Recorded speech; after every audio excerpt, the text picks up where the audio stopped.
Light off பண்ண ஆரம்பிப்பாங்கம்மா. அந்த நேரத்தில் என்ன வந்து கூப்பிடுற, அது ஒரு சிம்டம் கொடுப்பாங்க. அவங்க டைம் ஆகி போச்சுங்கும் போது மெல்ல ஒவ்வொரு லைட்டாக ஆஃப் பண்ணுவாங்க. ஸோ சிறப்பான இந்த ஐபிஎல் திரைப்படத்தினுடைய இசை மற்றும் ட்ரெய்லர் வெளியீட்டு விழாவுக்கு வந்திருக்கிற அனைத்து பத்திரிகை மற்றும் ஊடக நண்பர்கள், முன்னால் உட்காந்துருக்காங்க, வாழ்த்து வந்திருக்க அவங்க எல்லாத்துக்கும், இங்கே இருக்கிறவங்க எல்லாத்துக்கும் என்னுடைய பணிவான வணக்கம் தெரிவிச்சுக்கிறேன். வேகமாக பேச வேண்டியது, சீக்கிரமாக பேச வேண்டியது. நான் சொன்ன மாதிரி நிக்கல், நீ என்னை மாட்டி விட்ட. கோயம்புத்தூரில் நான் ஒரு ஏரியாவில், பாரதிபுரம்னு ஒரு ஏரியா, பீடமேட்டு பக்கத்தில், அங்கே குடியிருந்தேன். அங்கேருந்து சித்தாபுரம்னு புதுசாக ஒரு ஏரியாவுக்கு வீடு மாறி போனோம். அப்போ அங்கே போகும்போது அங்கே வழியில் இந்த கேரம் கிளப்பு இருந்தது அந்த ஏரியாவில். எனக்கு கேரம்னால் ரொம்ப இன்ட்ரெஸ்ட்டு. அப்போது அந்த கிளப்பில் போய் மெல்ல கேரம் விளையாடுறதுக்கு, புது ஆளுன்னு எல்லோரும் எப்படி பார்ப்பாங்க இல்லையா, யாரோ ஒரு புது பையன் வந்திருக்கான்னு. அப்போ நான் நல்லா ஆடுவேன். அதனால் ஒவ்வொரு நாளும் ஒவ்வொருத்தர் உட்காருவாங்க, ஜெயிச்சுக்கிட்டே இருப்பேன்.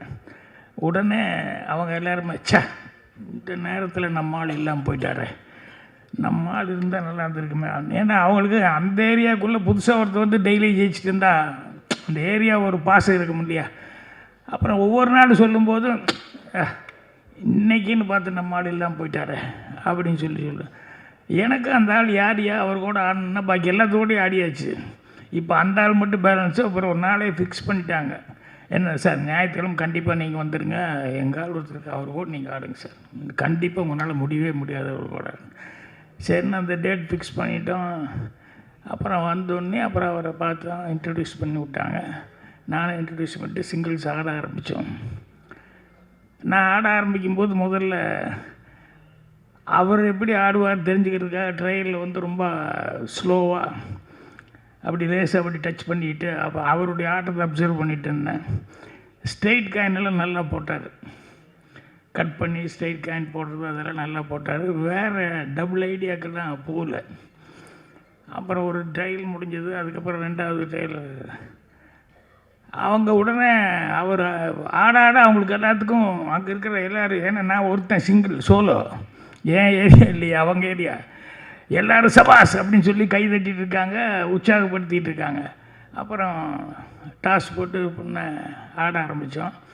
இப்போ நான் எடுத்தோன்னே அவரை சிங்கிள் காய் போடுற ஆள் டபுள் ஐடியாக்கெல்லாம் போகலை அப்படின்னு ஒன்றுமே எடுத்தோன்னே ஸ்ட்ரெயிட் காயின் போடாமல் நான் வந்து டபுள் பாயிண்ட் கெயின் பண்ணி அடித்தேன். அது விழுந்தோடனே அவருக்கு லேசாக அப்படியே இப்படி என்னை பார்க்க ஆரம்பித்தார். அதுக்கப்புறம் நான் ஆடினது பூராமே டிஃபென்ஸ் போட்டு நான் ஆட ஆரம்பித்தேன்.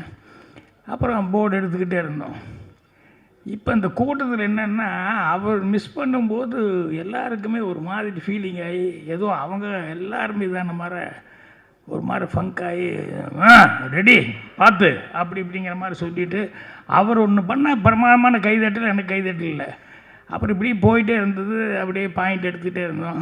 அப்புறம் நான் கொஞ்சம் யோசித்தேன், இத்தனை பேர் அவர் ஹீரோவாக நினச்சி இன்றைக்கி கண்டிப்பாக அவர் ஜெயிக்கணுன்ட்டு இவ்வளோ பேர் உட்காண்ட்ருக்கிற நேரத்தில், இப்போ நான் எங்கேயோ இருந்து வந்தவன் இன்றைக்கி ஒரு நாள் நான் ஜெயிச்சேன்னா இருப்போது, ஒரு நாள் தோற்றாதனால என்ன ப்ரெஸ்டீஜாக இருப்போது அப்படின்னு சொல்லிட்டு அப்படியே ஸ்லோ டவுன் பண்ணிட்டேன்.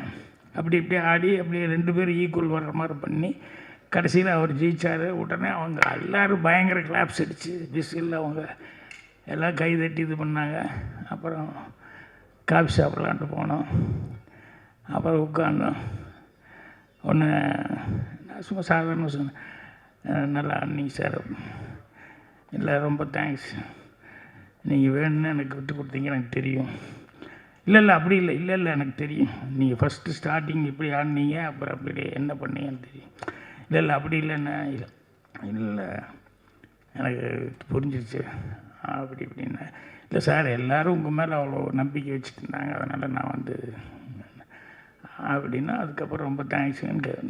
அதுலேருந்து அவர் எனக்கு ஃப்ரெண்டாகி, எனக்கு பெஸ்ட்டு ஃப்ரெண்டாகி, உயிர் நண்பன் அப்படின்னு ஆகிட்டார். அதுக்கப்புறம் நான் சினிமாவுக்கு புறப்பட்டு வந்தேன்.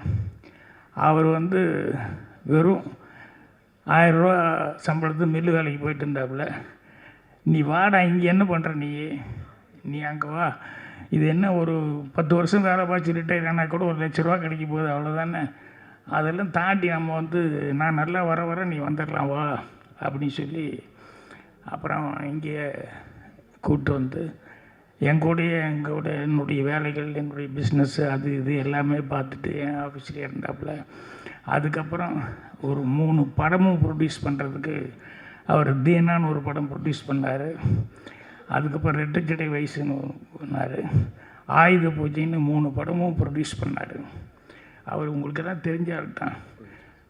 இன்று போய் நாளைவா படத்தில் ஏ காவுமே ஏ கிஷான் ரகுதாத்தா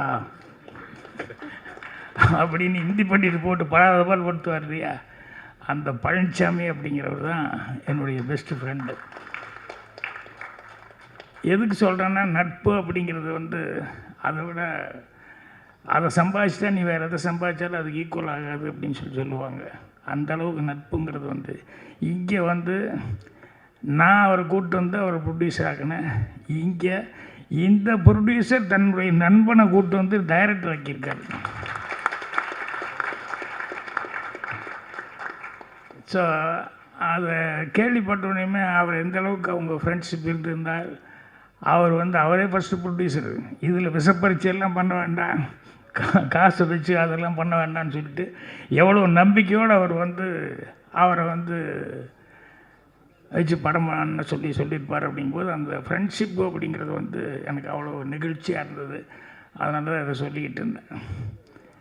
ஸோ அந்தளவுக்கு அது வந்து இன்னும் இந்த படத்தில் அசோசியேட்டாக வேலை பார்த்துருக்கு பாலு, ஐயர் பாலுன்னு தான் நான் சொல்லுவேன். ஏன்னா பாக்யாவில் ரொம்ப பக்கபலமாக இருந்தது. பாக்யா ஆரம்பித்த நேரத்தில் இந்த பாலு இங்கிலீஷ்லேருந்து நிறைய வந்து நல்ல நல்ல கண்டென்ட் எல்லாம் இருந்ததுனால அதை வந்து டிரான்ஸ்லேட் பண்ணணும் அப்படின்னு சொல்லும்போது நம்ம பாலு தான் வந்து அதை டிரான்ஸ்லேட் பண்ணி கொடுத்து அதை சஞ்சீவின்னு ஒருத்தர் நிர்வாக ஆசிரியர் அவர் இருந்தார். அவர் அதை கொஞ்சம் மாடிஃபை பண்ணி அழகுப்படுத்தி அதை போடுவாங்க. அதுக்கு வந்து பிரமாதமாக வரவேற்பு இருந்தது. அந்தளவுக்கு வந்து இந்த பாலு வந்து ஹெல்ப்பாக இருந்தார். அவர்கிட்ட இது என்னன்னு கேட்கும்போது அப்போ தான் சொன்னார், அவர் தான் இந்த மேட்ரு சொன்னார். படத்தை பற்றி என்னன்னு சொல்லி ஆரம்பிக்கும்போது படத்தினுடைய அவுட்லைன் சொன்னார் ஒரு சின்னதாக. அதோடு இந்த விஷயம் சொன்னது எனக்கு ரொம்ப பிடிச்சிது. அதனால் அந்த ஃப்ரெண்ட்ஷிப்புக்காக இந்த படம் பண்ணதுக்காக மதன் அவர்களுக்கு ஒரு ஸ்பெஷல் நன்றி நான் தெரிவிச்சுக்கிறேன். அதே மாதிரி கருணாநிதி அவர்கள், அவர் வந்து வெற்றிமாறன் சார் அசிஸ்டண்ட்னு சொன்னாங்க. லேபிள் அந்த அளவுக்கு இருந்தாலே அது கரெக்டாக இருக்கும், அதில் ஒன்றும் டவுட்டே பட வேண்டியதில்லை. அவர் சொல்லும்போது இவர் பேசும்போது சொல்லிட்டு போனார், நரேன் ஏதாவது இப்படி பண்ணலாமா, இதை மட்டும் பண்ணுங்கள், நான் சொல்கிறது மட்டும் பண்ணுங்க அப்படின்னு அவ்வளோ ஸ்ட்ரிக்டாக இருப்பார் அப்படின்னு சொல்லுவாங்க. சில நேரங்களில் கான்ஃபிடென்ட் இருக்கவும் அப்படி தான் தேவையில்லாது வேண்டாம், இது போதும் சார் இது போதும் சார்னு சொல்லுவாங்க. சில நேரங்கள் நாங்கள் இப்படி பண்ணலாமா அப்படி பண்ணலான்னு கேட்க மாட்டேன். சில பேர் எப்படி சொன்னாலும் அவளுக்கு வரவே வராது. சில நேரங்களில் வந்து மாட்டிக்குவான். அது எங்கள் டைரக்டரு கூட அசிஸ்டண்ட்டாக இருக்கும்போதே பார்த்துருக்குறேன். நம்மக்கிட்டையும் அதே மாதிரி நடிக்கணும்னு ஆர்வத்தில் வந்து கேட்டுருவான். வந்து எங்கே ஒரு இடத்துல அப்படி கோபமாக அப்படி பாடுறா அப்படின்னு சொன்னால், அப்படிம்மா அடே நீ பயந்து பார்க்கக்கூடாதுடா, கோபமாக பாருன்னா அவனுக்கு வரவே வராது. அப்புறம் கண்ணை நல்லா திறந்து வச்சுக்கோம்ப. அப்புறம் கண்ணை நல்லா திறந்து வச்சுட்டான்னு சொன்னால் கேமராமேன்ட்டு சொல்லி கேமரா கொஞ்சம் அப் வச்சுக்கோ அப்படின்ட்டு அப்படி கண்ணை திறந்து அப்படியே கோபமாக எந்திரி அப்படிம்ப. அவன் டான் எந்திரிப்பான். எப்படி மியூசிக் டைரக்டர் இருக்காங்க அஸ்வின் எல்லாம் டம் அப்படின்னு அங்கே மியூசிக்கெல்லாம் போட்டு கேட்டு அப்படி இப்படி திரும்ப அப்படி திரும்ப அப்படி திரும்பன்னு டக்கு டக்கு டக்குன்னு எடிட்டுக்கெல்லாம் சேர்ந்து கட் பண்ணி பார்த்தா படத்தில் பிரமாதமாக நடித்த மாதிரி இருக்குது. ஏதாவது ஒன்று பண்ணிடுவோம். அதுக்காக படத்தில் இப்போ ஏதாவது இப்படி ஷாட் வந்தால் அவனெல்லாம் நடிக்க தெரியாதுன்னு நினைக்க வேண்டாம். டெக்னிக்கும் ஒன்று இருக்குது. அந்த டெக்னிக்கில் வந்து சில நேரங்களில் வந்து இப்படி நடிக்க தெரியாமல் வந்து மாட்டும்போது யூஸ் பண்ணுவோம். ஆனால் அந்த கருணாநிதி வந்து அவ்வளோ கான்ஃபிடென்ட் இருந்தால் தான் அப்படி சொல்ல முடியும். ஒரு ஆர்டிஸ்ட்டு வந்து இல்லை சார் எனக்கு இது போகுது இப்படி வேணும்னு சொல்லிட்டு. ஸோ அது வெற்றிமாறன்கிட்டலாம் இருந்து வந்ததுனால அவ்வளோ கான்ஃபிடென்ட்டாக இருக்கார். அவருக்கு என்னுடைய பாராட்டு தெரிவிச்சுக்கிறேன். அப்புறம் மணி கேமராமேன் ராஜா என்னோடய படத்துக்கு பண்ணார், சித்து +2 அதில் அசோசியேட்டு கூட ஒர்க் பண்ணேன் அப்படின்னாரு. இது அவர் பேசும்போது தான் கவனிச்சுக்கிட்டே இருந்தேன். அது ஒரு ஹீரோ வந்து எல்லாத்த பற்றியும் பேசி எல்லாத்துக்கும் நன்றி சொன்னால் ஓகே. மணி ஒவ்வொருத்தரையும் விடாமல் ஆள் விடாமல் சொல்லிக்கிட்டே இருக்கார். என்னடா எத்தனை பேர்த்துக்கிட்டே இருந்தாலும் நன்றி சொல்லுவாருன்னு பார்த்துக்கிட்டே இருந்தேன். அந்த அளவுக்கு மணியும் வந்து ரொம்ப இன்வால்வ் ஆகி வேலை பார்த்துருக்காரு. இப்படி அதில் இருக்கிற டெக்னீஷியன்ஸ் எல்லாருமே, மியூசிக் டைரக்டரு அவர் ஏற்கனவே ஃபேமஸ் ஆகிட்டார், ஆர்ட் டைரக்டர் பற்றி எல்லாருமே மாற்றி மாற்றி சொல்லிட்டாங்க. அந்த மாதிரி எல்லாருமே இதில் வந்து டெக்னீஷியன்ஸ் எல்லாமே ஏற்கனவே நல்ல நேம் வாங்கினவங்க, அவங்கள வச்சு பண்ணியிருக்காங்க. இப்போ நடிகர்கள் அப்படின்னு சொல்லி பார்க்க போய் நம்ம சொல்லணும் அப்படின்னு சொன்னோம்னா,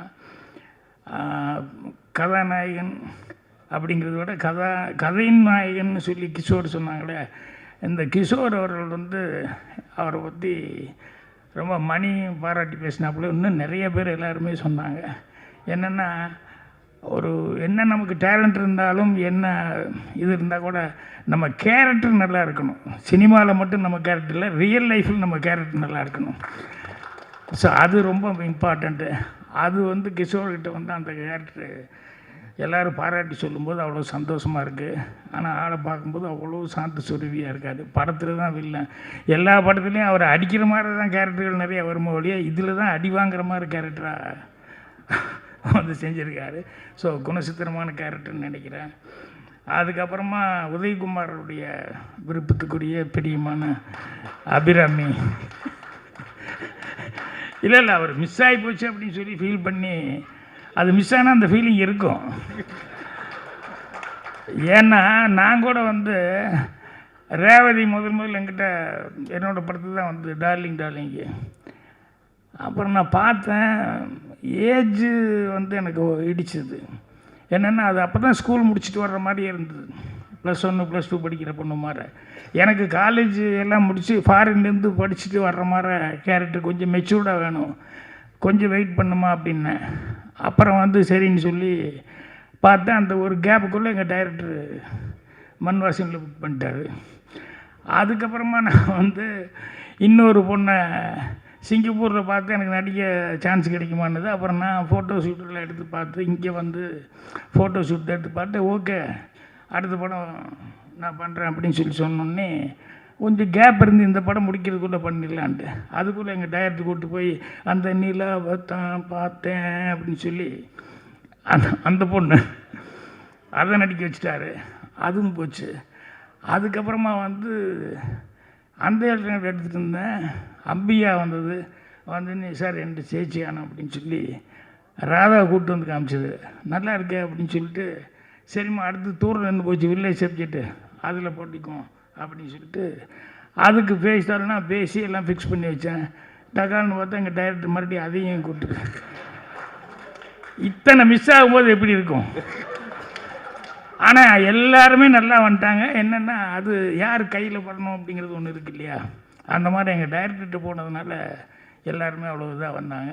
அந்த மாதிரி அபிராமி மிஸ் பண்ணிட்டோன்னு அவர் ரொம்ப ஃபீல் பண்ணி இப்போ சொல்லிட்டு இருந்தார். அபிராமி வந்து கதாநாயகியாக நடித்த எமோஷன் கேரக்டர்களை விட இந்த அதுக்கப்புறம் கதைக்கு நாயகன் அப்படின்னு சொல்கிற மாதிரி கதைக்கு நாயகியாக நடிக்கிறாங்களே, அது ஒரு 2-3 படம் பார்த்தேன்.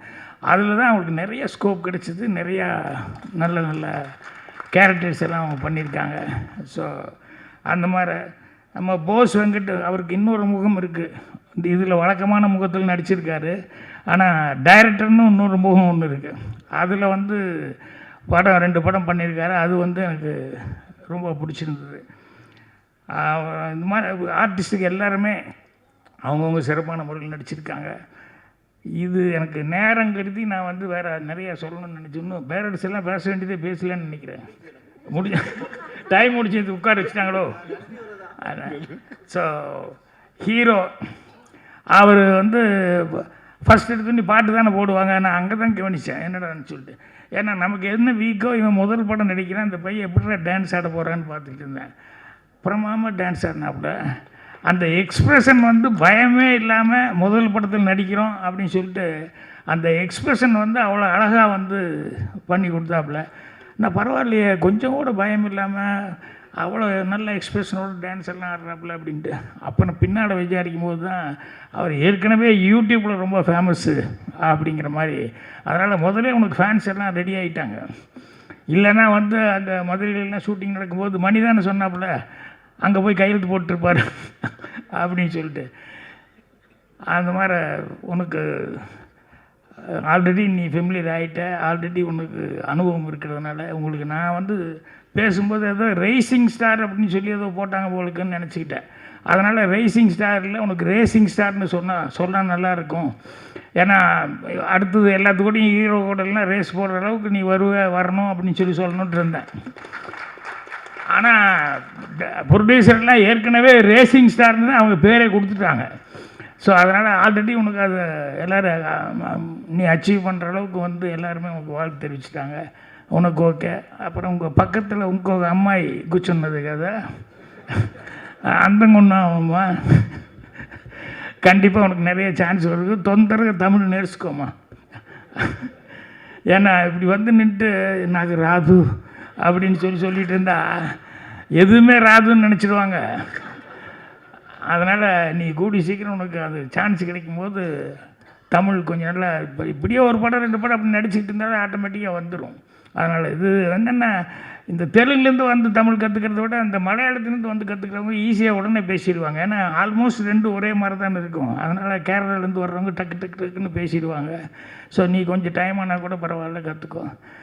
அதுக்கப்புறம் மீண்டும் இந்த படத்தினுடைய இது பார்த்தேன் நான். ட்ரெய்லரு கதையை வந்து பாலு சொன்ன மாதிரி கேட்கும்போது அந்த கதை இன்ஸ்பிரேஷன் ஆனது வந்து ஒரு ரியலாக நடந்த ஒரு இன்சிடெண்ட்டை பேஸ் பண்ணி நடந்திருக்கு அப்படிங்கிற மாதிரி சொன்னாங்க. எப்பவுமே ரியலாக நடந்ததை பேஸ் பண்ணி ஏதாவது அந்த மாதிரி கதைகள் பண்ணும்போது அது ஜனங்க ஈஸியாக ஐடென்டிஃபை பண்ணிக்காங்க, அது ஈஸியாக அப்ரிசியேஷனும் கிடைக்கும். அதனால் இந்த கதை எனக்கே அது சொன்னதுலேருந்தே படம் பார்க்கணும் அப்படிங்கிற மாதிரி இருந்தது. ட்ரெய்லரும் அதே மாதிரி வந்து ஒரு அந்த ஆக்ஷன் இதெல்லாம் அந்த இதெல்லாம் பார்க்கும்போது அந்த எமோஷன்ஸ் எல்லாம் படம் பார்க்கணுங்கிற ஒரு ஃபீலிங் கொடுத்துருக்கு. ஸோ படம் கண்டிப்பாக நல்லபடியாக சக்ஸஸ் ஆகும். அதனால் வெற்றியோடால் மீட் பண்ணுவோம். நண்பா, நீ வீட்டில் சொல்லி கூப்பிட்டு வந்து நான் மாட்டி விட்ட பாரு. 12:30 மணிக்கு கண்டிப்பாக வீட்டுக்கு வந்துடுவேன்னு சொல்லிட்டு வந்தேன். இங்கே வந்துன்னு என்ன வீட்டில் சொல்லிட்டுங்க லேட் ஆகுன்னு சொல்லி மெல்ல பேசிக்கலாம்னாரு. ஸோ எல்லாத்துக்கும் என்னுடைய மனமார்ந்த நன்றி, வாழ்த்துக்கள்.